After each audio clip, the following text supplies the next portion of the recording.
Հայաստանի արտաքին պարտքը Փաշինյանի կառավարման ընթացքում կրկնապատկվել է։ Կրկնապատկվել 12-ը ի՞նչ կան եղել է։ Երբ հարցնում ես ինչ արել է 8 միլիարդ դոլարն, ասում է զենք եմ գնել, հավատում եք։ Չէ, բաժանել է Նազիր Վեզիրին, ինչ բան։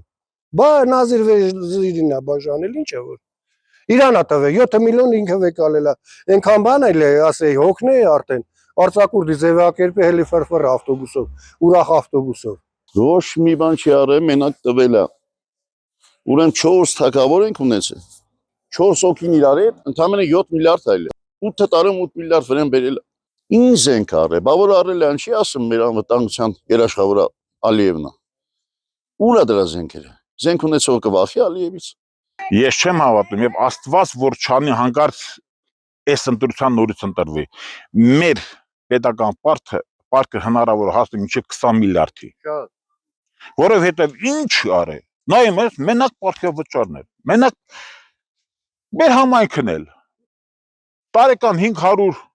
միլիարդ դրամա, 300 միլիարդ եթե աշխատավարձ ու պարտքի վճար։ Ահա, տես մեր յուղի ճանապարհն է։ Այս յուղի բա թաղամասը մտեք այդ գոլե բաներ։ Ջուրը հավաքի երեխեք հեծանց ելնում 40 եմ, որ բթարի անպակաս բանը, ահա որ վիճակը։ Ես իրանց ասած ոչ մի բանին չեմ հավատում, ոչ մի բանին, ասինքն կոռուպցիան առաջվանից շատ է,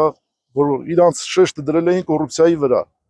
հետո Փաշինյանի միակ լավ բանը, որ արել է, եթե ասենք նախկին կուսակցություններից մնացած կոռումպացված մարդկանց հավաքել է իր վրան, կոպիտ ասած, որ օրինակը վերենք բժշկության հետ, ոսոր տզրուկով բուժության նման լինի։ Սակայն ինչքան կոռումպացված մարդ կա հավաքել է կողքերը նախկիններից մնացած, որ ձայներ են ապահովել նախկին այդ կլանի համար, հիմա իրաց մոտ են, նախկիններին ինչքան էլ որ բան ասեն, արդեն մաքրված են իրանք այդ ամեն առատավոր երևույթներից։ Զենքներ չկա, այդ զենքը որել մենք չէինք պարտվի։ Նա մենք չենք պարտվի, ինքը դավաճանաբար հանձնել է այդ մեր հողերը։ Դավաճանաբար, սրիկաբար հանձնել են այդ հողերը։ Ինքը իր գովնակիցները, այդ 8 միլիարդը բերե բաժանել է իր շրջապատին իր տեխնապաներին, իր պատգամավորներին, ով է այդ միլիոնները։ Դա բերեք սել է մեր վզին, մեր ժողովրդի վզին, մեր ժողովրդի գալով սերնդների վզին։